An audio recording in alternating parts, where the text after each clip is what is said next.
Acho que a gente tem que agradecer muito a Deus por esse grupo de oração, que realmente é um grupo de oração fora do normal. Podem sentar-se, porque tava lá fora um frio danado.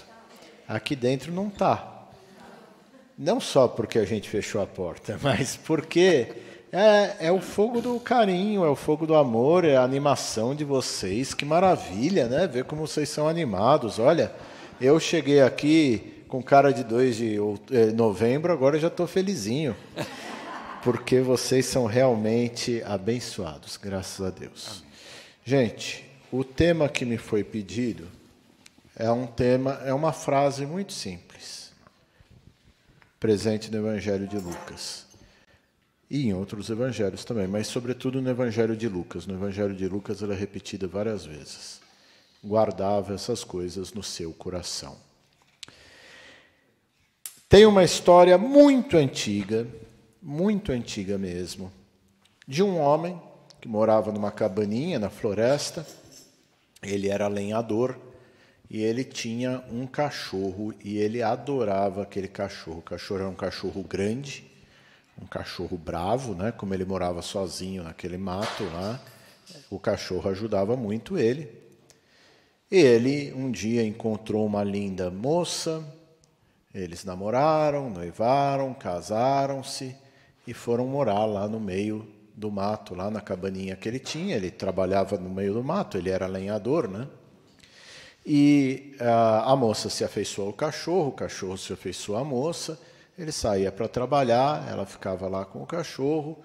À noite ele chegava, o cachorro vinha balançando o rabo, né, tal, todo contente, fazendo aquela festa. E a moça engravidou. E quando foi dar à luz, como eles eram muito pobres, não tinha, e essa história se passa muitos e muitos anos atrás, não tinha a menor condição de saúde, a criança nasceu, mas a mãe morreu. E o homem morava longe dos parentes, morava lá no meio do mato, com um nenê pequeno. Ele não sabia o que fazer. Nos primeiros dias, ele ainda ficou dentro de casa, mas chegou uma hora que precisava de dinheiro. E o trabalho dele era cortar lenha, ele não sabia fazer outra coisa. Então ele deixava, como o neném era muito pequenininho, ele alimentava o bebê, dava banho, trocava, deixava no bercinho e ia cortar lenha. Depois de umas 3, 4 horas, voltava, alimentava, via se o menino estava sujo, tal, saía para ir cortar lenha. E os vizinhos começam a falar: meu amigo, você é louco, um cachorro grande desse, um cachorro bravo desse, você deixa com um nenê recém-nascido, um dia esse cachorro ainda vai atacar essa criança. E o homem falava: não, imagina, esse cachorro tem ele desde pequenininho, ele conhece a minha vida, ele conhece, né, ele conviveu, nunca deu problema nenhum com a minha esposa, não é agora com o nenê que ele vai dar problema. Não, mas a criança é pequenininha, para o cachorro aquilo lá é um pedaço de carne. Você é pobre, às vezes você não pode alimentar o cachorro direito. O dia que faltar comida para esse cachorro, ele vai atacar a criança. E o sujeito com aquela coisa na cabeça. E ele saía para cortar lenha e voltava encucado. Não só se a criança ia estar limpinha, mas se o cachorro ia fazer alguma coisa. E toda vez ele chegava, o cachorro vinha balangando o rabinho, estava lá a criança no berço. Às vezes estava quieta, às vezes estava chorando, mas criança pequenininha, né? Você põe no berço, não tem muito o que ela inventar. Um dia ele volta, vem o cachorro balançando o rabinho, com a boca tudo suja de sangue. Veio tudo aquilo que os vizinhos sempre diziam, que o cachorro um dia ia atacar a criança. Ele não teve dúvida. Pegou um machado e pá! matou o cachorro na hora. E entrou correndo na casa, desesperado. E quando olhou no bercinho, a criança estava lá impecável. E na beira do berço, uma cobra que o cachorro tinha matado. Uma cobra que, se o cachorro não tivesse matado, possivelmente mataria a criança. O cachorro salvou a vida da criança, mas ele matou o cachorro. Essa história é muito antiga. Essa história ela é antiquíssima, é uma lenda francesa da Idade Média, para vocês terem uma ideia. Mas ela é uma história tão boa que eu já ouvi até moda de viola com essa história, né? Os músicos aqui foram embora, senão eu ia perguntar se eles conheciam. É uma história que nos mostra algo muito interessante. Os antigos, às vezes, não tinham muita teoria, mas eles tinham muita... Ah, o músico ali. Conhece a moda de viola? Conhece, né? Então, os antigos não tinham muita instrução, mas eles tinham muita sabedoria. E eles passavam essa sabedoria por meio dessas histórias. E essas histórias são muito interessantes, porque elas nos ensinam a calar um pouquinho, a ficar quieto um pouquinho, a esperar um pouquinho antes de agir, antes de fazer, antes de querer dar a nossa opinião. E isso é humildade, porque a gente não sabe tudo. A gente não sabe tudo, tem quem sabe tudo, e quem sabe tudo é Deus. Mas nós não conhecemos tudo. Nós não somos oniscientes, nós não somos onipresentes. A Virgem Maria guardava as coisas no seu coração por essa humildade, antes de querer fazer, antes de querer agir, antes de querer falar. Quantas vezes na nossa vida a gente já não se arrependeu profundamente por ter querido mostrar que o problema a gente ia resolver e era naquele momento.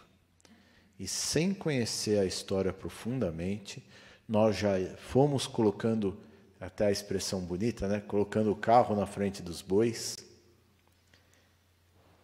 e fizemos uma grande burrice, uma grande bobagem na nossa vida. Enquanto a gente só faz burrice, só faz bobagem, tá bom. Burrice e bobagem, a gente suporta as consequências da nossa burrice e as consequências da nossa bobagem. A gente se arrepende das consequências da nossa burrice e da nossa bobagem.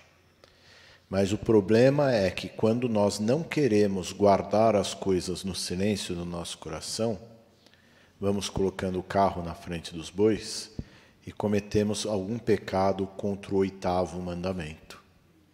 E qual é o 8º mandamento? Não levantarás falso testemunho. E às vezes a gente tem certeza do erro do outro. E a gente não conhece a história inteira. E sai contando o erro do outro para todo mundo. E nós não conhecemos a história inteira. E sujamos a imagem do outro. Daí é pior do que a nossa bobagem. Porque é uma bobagem que gera uma consequência na vida do outro. Guardava tudo no seu coração, porque ela esperava. Tem uma história que eu gosto também, essa é um pouco mais nova. Não tem machado. Mas é pior, é muito pior. Eram 2 velhos, o seu Ciclano e o seu Beltrano. Seu Ciclano e o seu Beltrano, eles se conheciam na igreja há mais de 50 anos. 2 velhos, aqueles velhos respeitáveis, aquele bigodão branco, sabe? No conselho da paróquia, os 2 sempre lá presentes. E geralmente o seu Ciclano e o seu Beltrano, eles não se davam muito bem, porque os dois velhos respeitáveis, honoráveis, né? Sempre eles não sentiam frio, nem um nem outro sentia frio, porque eles estavam sempre cobertos de razão.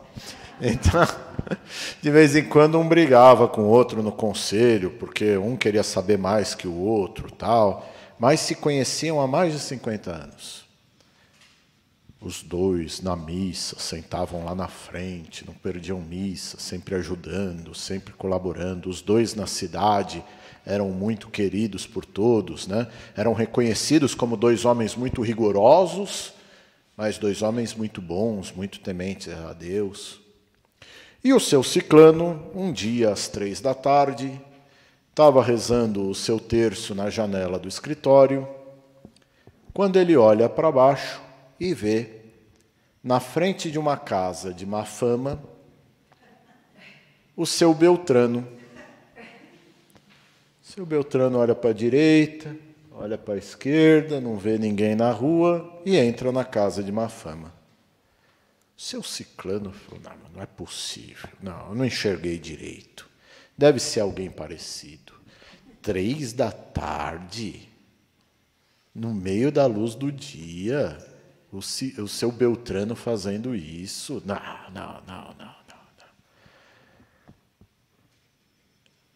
Dia seguinte, ele desceu, ficou atrás de um poste e viu o seu Ciclano vindo. O seu Beltrano, seu Ciclano é o que viu, né? E viu o Beltrano vindo. Beltrano vem daquele jeito meio desconfiado. Olha para um lado, olha para o outro, não vê o Ciclano atrás do poste, entra de novo na casa de má fama. O Ciclano não teve dúvida.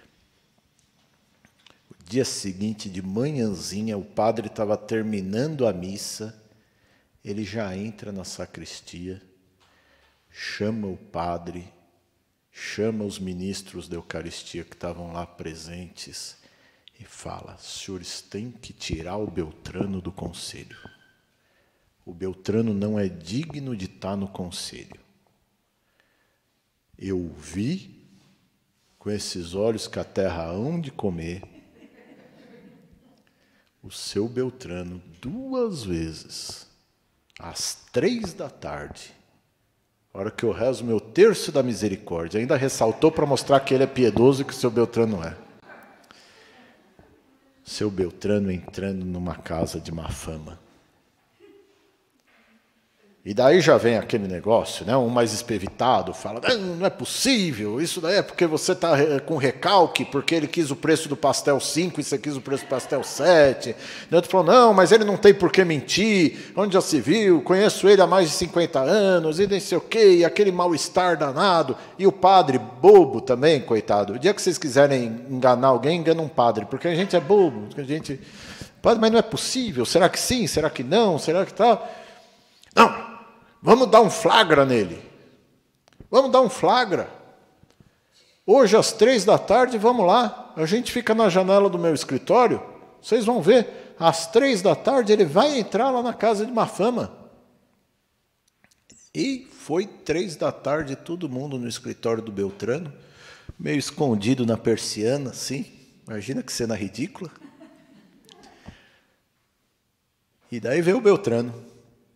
Andando na rua,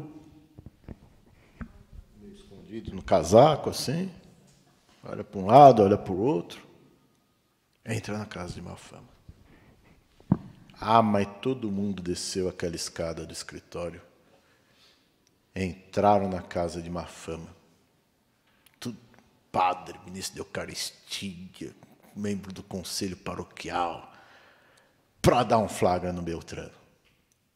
Encontraram o Beltrano na sala, terno, gravata, como ele sempre se vestia, sentado, conversando com a filha do seu Ciclano, que estava tendo uma vida torta e ele estava indo lá todos os dias para tentar tirar ela dessa vida errada.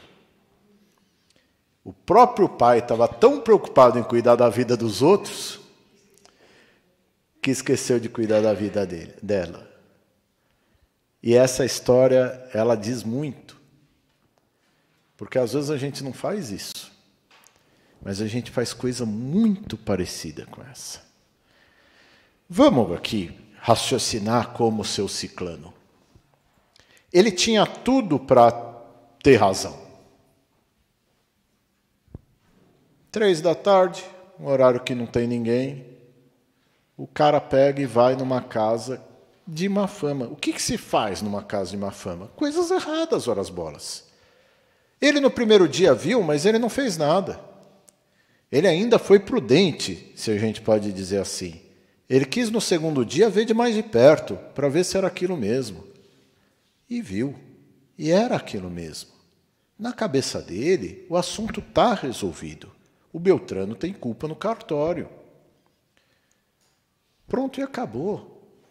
Quando ele vai denunciar lá na igreja e para os ministros e nem sei o quê, com certeza ele tem no coração dele a seguinte ideia: eu estou fazendo um bem para a minha paróquia, estou fazendo um bem para a minha religião, ao mostrar o pecado desse sem vergonha. Veja que, racionalmente falando, ele está coberto de razão.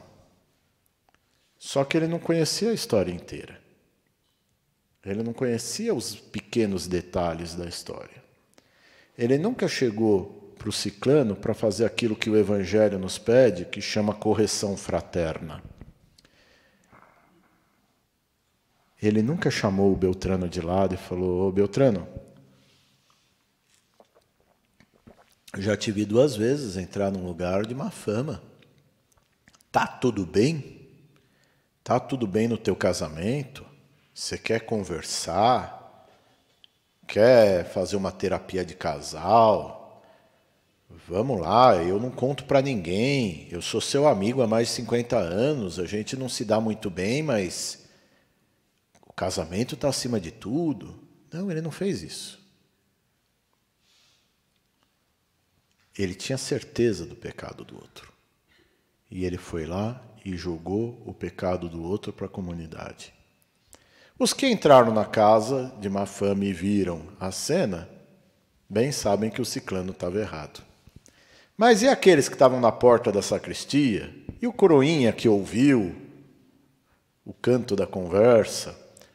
E a secretária paroquial que estava lá na secretaria e só ouviu a conversa, mas não viu o fim da história?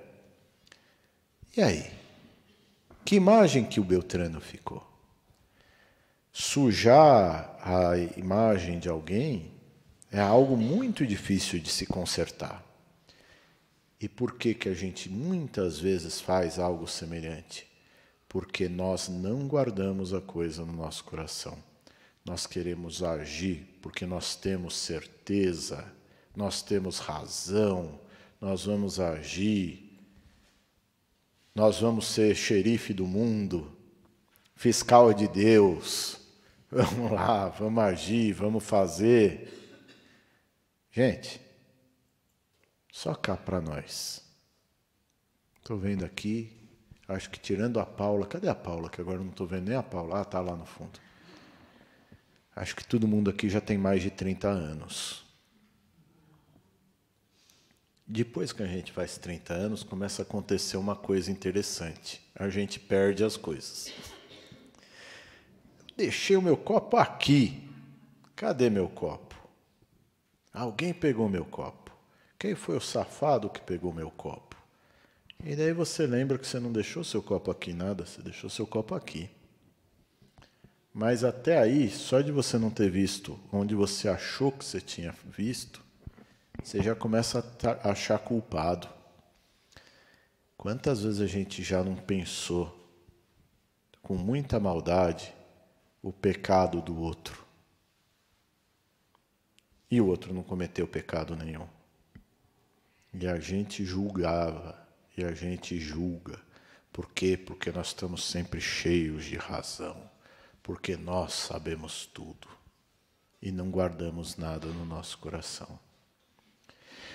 O que a Virgem Maria nos ensina com isso é algo muito bonito. Porque, veja, a Virgem Maria não estava entendendo direito o que estava acontecendo. Ela é puríssima, mas ela não é onisciente. Ela sabe que Deus pede para ela algo e se Deus pede, ela tem que fazer. Mas ela não estava entendendo direito como é que isso poderia ser feito. Então o anjo anuncia à Virgem, Ela fala, faça-se em mim segundo a vossa palavra, e guarda isso no seu coração.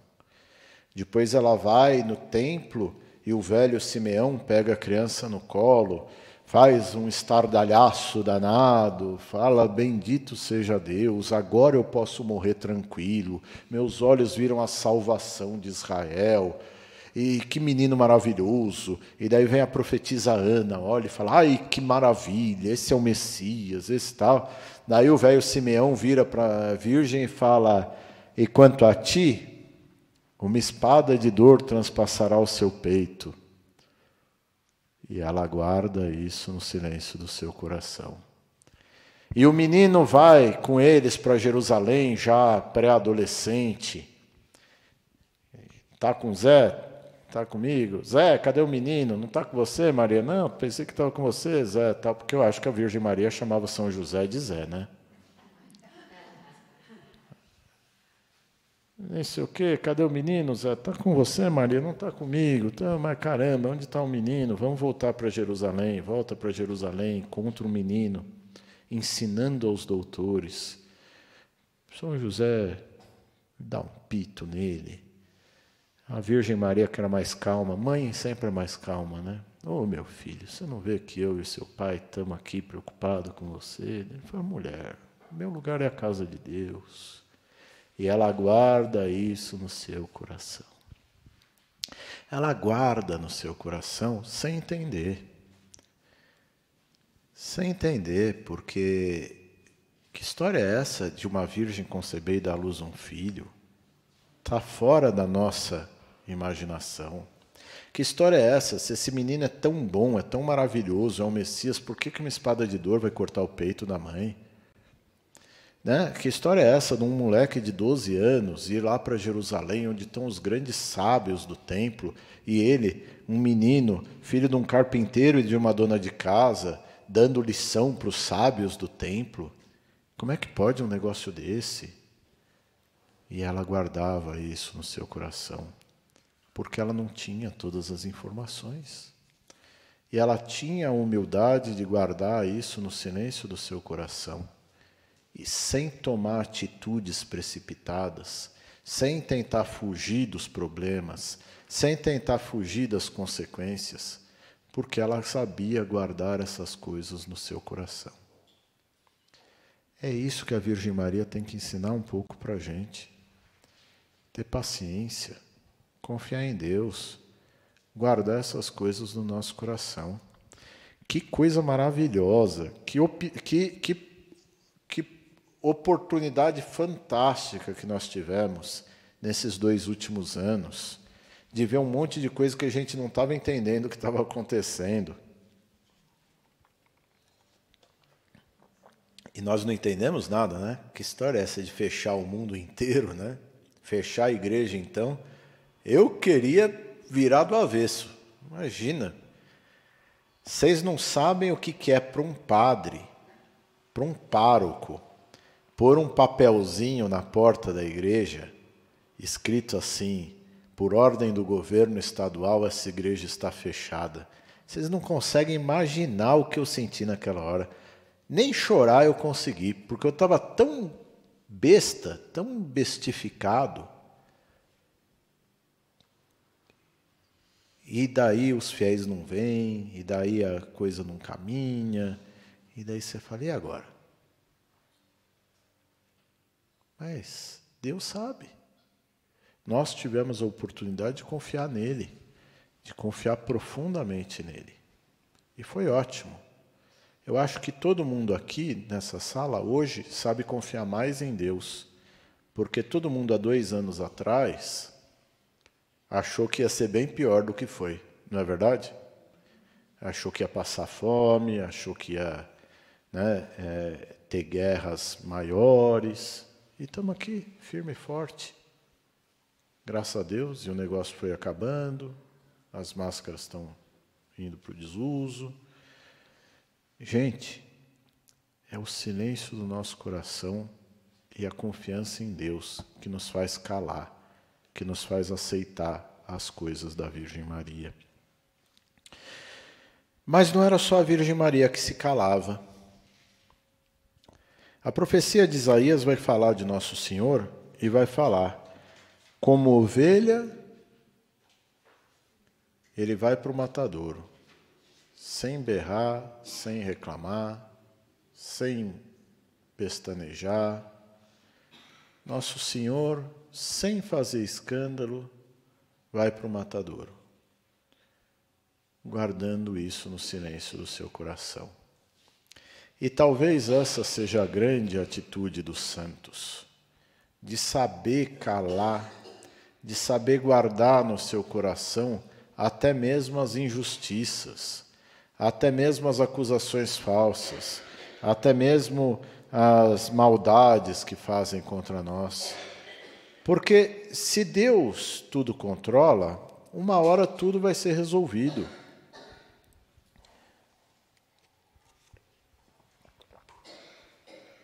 Tem uma história muito simpática, eu não sei se eu já contei para vocês, eu estou pior que o Rolando Boldrin aqui contando história, né? Mas na Itália tem um principado, a Itália tem alguns pequenos paisezinhos dentro da Itália. A Itália tem um paizinho chamado Vaticano, a Itália tem um paizinho, eu acho que Andorra fica na Itália também, né? Ah, fica na Espanha, é verdade, fica na Espanha, imagina, olha só. A gente confunde. Mas tem mais algum outro paizinho e tem o Principado de San Marino, na Itália. Eu já contei para vocês a história de San Marino? Então vou contar para vocês a história de San Marino. São Marino não era Marino, era Marina. Era o pai, a mãe e a Marina. E a Marina, quando morreu a mãe, virou para o pai e falou, eu quero entrar na vida religiosa. E o pai falou, eu também quero, só que eu não sei viver sem você. Eu quero ser monge, mas eu não sei viver sem você, minha filha. E ela falou, eu quero viver uma vida monacal, mas se o senhor não sabe viver sem mim, né, não vou ser eu que vou me separar do senhor. E daí eles tiveram uma ideia horrorosa, uma ideia péssima, uma ideia lastimável. Porque ela é santa, mas não quer dizer que seja inteligente. Eles tiveram uma ideia, a ideia deve ter sido do pai, porque mulher não tem umas ideias ruins dessa, isso é coisa de homem. Vestir a Marina de homem. E daí vestiram a Marina de homem, cortaram o cabelinho dela bem curtinho, e ela entra no mosteiro junto com o pai. E os dois vão ser monge. Vai ser meu filho Marino, e os dois vão ser monge. Que ideia, né? Tudo bem. Essa história é tão antiga também que a gente perdoa os caras por terem uma ideia tonta dessa. Mas daí viveram lá a vida religiosa, tal. Uma hora o pai morre, né? Porque o pai é mais velho, uma hora morre. E a Marina, que não era Marina, era Marino, que não era Marino, era Marina, sabe lá eu agora, já estou confuso. Muito piedoso monge, sempre muito dedicado à oração, fazia jejuns profundíssimos, até porque mulher come menos que homem. Então ela já comia menos ainda, daí o pessoal fala, mas que monge exemplar, como come pouquinho. Daí não nascia barba, né? E falava, é porque faz muito jejum, é por isso que não nasce barba, tal. E, né, mulher, como também é o bicho mais bonito que homem, né, era um monge bonito, porque não era homem, era mulher, pele lisinha, tal. E daí um dia uma mulher fica grávida lá na cidade e acusa um dos monges do convento de ter engravidado ela. E o monge que realmente engravidou fala, foi o Marino. Não fui eu, não, foi o Marino. Chamaram São Marino e falaram, então você engravidou a moça? E ela ficou quieta. Bom, então se você cometeu esse grande pecado, nós vamos aqui te dar uma pena. Você não sai mais do mosteiro, você vai ficar aqui na sua cela, em oração, para se arrepender desse grave pecado que você fez. E ficou lá na sua cela para sempre, tratada como uma pecadora, como um pecador, um monge pecador público, tal. Daí uma hora morreu, né? E daí vão vestir o cadáver. E daí quando vão vestir o cadáver, descobrem que São Marino nunca podia ter engravidado a moça da cidade. São Marino não é santo porque foi injustiçado. Não. São Marino é santo porque rezava muito. São Marino é santo porque se dedicou muito à vida de oração com Deus. São Marino é santo porque depois de morto teve a sua intercessão. Mas São Marino, por ser santo e por igualar sua vida a Cristo, preferia o silêncio e preferia receber uma ofensa que sabia que ele não podia ter feito, preferia calar-se diante de uma acusação falsa, de tal forma que é santo, né? Morreu e foi para o céu e teve a intercessão e é santo da igreja. Então, claro que essa história aí ela é muito tonta. Eu queria procurar outra de santo que guardou o silêncio, mas eu não achei outra. Eu tenho que procurar melhor. Eu não gosto muito dessa história porque ela tem como base uma mentira, né? Que é uma mulher fingir de homem. Isso é uma mentira, não é algo que merece aplauso. Muito pelo contrário. Por mais que o objetivo fosse o melhor, a mentira sempre é algo que nós devemos rechaçar. Mas é interessante verificar a postura de cristã de Santa Marina. Na região leste, na zona leste, perto da Avenida Aricanduva, tem a paróquia de Santa Marina, né? Não sei se vocês conhecem. É a mesma. É a mesma. Então, é importante verificar essa humildade própria dos santos, né? De se calar diante de uma acusação maldosa, de se calar perante algo que sabe que é mentira, né? Então, queridos irmãos, o silêncio da Virgem Maria nos ensina nos dois aspectos. O silêncio da Virgem Maria nos ensina a não acusar, nunca acusar. A gente não conhece tudo, nunca acusar. E a outra coisa que o silêncio da Virgem Maria também nos ensina é, unindo-nos a Jesus, que também guardava o silêncio quando era acusado, a também nunca ficar rebatendo sem necessidade. Às vezes o tempo é o melhor juiz, às vezes o tempo é o melhor médico, às vezes o tempo é o melhor defensor que nós temos. Então, vamos aprender com a Virgem Maria a guardar o nosso silêncio. Eu achei tão bonito quando a senhora disse que era o nome da sua nora, né? Nora. E daí ela falou, eu adoro a minha nora. Como é difícil ver uma sogra dizer isso, né? Que bonito ver uma sogra que adora a sua nora. E que muitas sogras adorem suas noras e que muitas noras adorem suas sogras. Mas essas briguinhas de família, essas bobaginhas de família, que doem tanto, que machucam tanto, elas não vêm de fora. Elas vêm da família. As que mais doem, as dores que mais doem, as brigas que mais doem, são dentro da nossa casa. É uma desfeita de uma pessoa que a gente ama dentro da nossa casa. Um familiar dentro da nossa casa. A gente conhece os amigos na dificuldade e a gente conhece os parentes na hora da partilha. Quanta acusação falsa, quanta maldade, quanta crueldade muitas vezes acontece dentro da nossa família. E daí, querido irmão, querida irmã, vamos seguir o exemplo da Virgem Maria. Vamos guardar o silêncio. Vamos guardar o silêncio para não acusar sem saber direito. E vamos guardar o silêncio para não precisar nos defender de coisas que Deus sabe a verdade.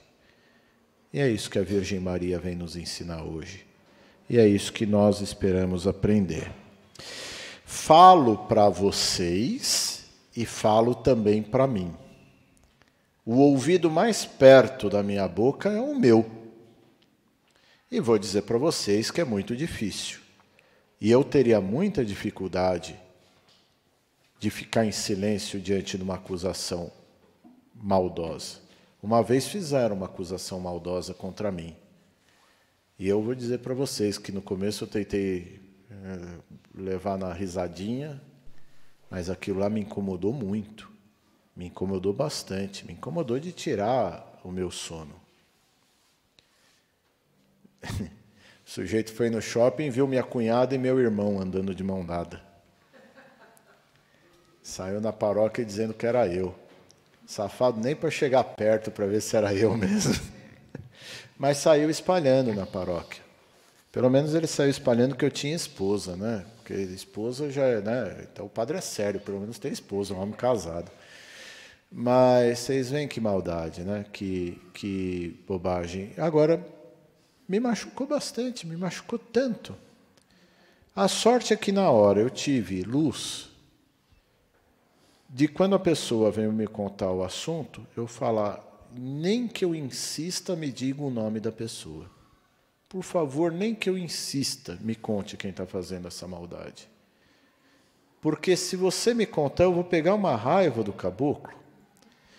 E a mulher era uma mulher de muita religião, ela entendeu perfeitamente. E nunca me contou, e eu também não insisti, e o assunto passou, e já faz tempo, e pronto, e acabou. E agora, quando eu tomo posse numa paróquia, a primeira coisa que eu faço é pôr no altar o meu irmão e falar, olha como é parecido, viu? É parecido, mas não é a mesma coisa. Eu sou o padre, ele não é. Tá? Então, vamos nos esforçar para isso, para ouvir e calar. Louvado seja nosso Senhor Jesus Cristo. Para sempre seja louvado.